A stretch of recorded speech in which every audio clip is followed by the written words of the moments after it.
Märt Sults, palun. Aitäh, härra eesistuja, hea minister.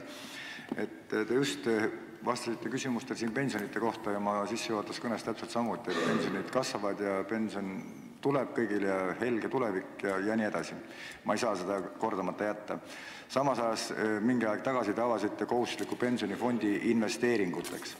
Ja nüüd on küsimus selline, et ja vastutajaks tegite te pensionifondi halduri, mitte ministeeriumi või riigi. Haldur on vastutaja, kui miski asi viltu läheb. Kas kohustuslik pensionifond on kindlustatud pankroti suhtes ja kui on, siis millises pangas või kavatsetakse äkki ta kindlustada? Mine sa tea. Aitäh. Aitäh.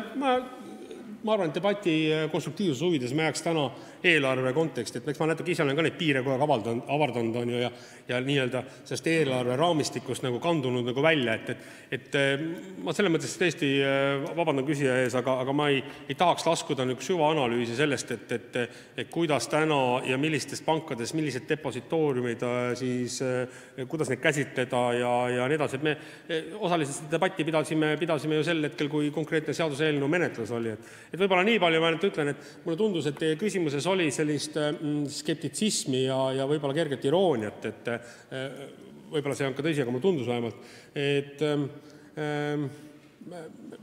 mina ei arva seda, et Eesti riik peaks olema Eesti pensioniraha investeerija, et kui ma nüüd õieti aru sain teie küsimuse asetusest on ju kontekstis, et siin on mingid teised pensionifondid, et ma arvan, et Eesti inimesel on endal, nii nagu me ka siis selle debati all rääkisime, et Eesti inimesel on endal võimalik võtta vastu otsuseid, millist pensionifondi ta tahab, millist riskantsusastet ta tahab on ju investeeringutel ja sealt tuleneb kõik muu.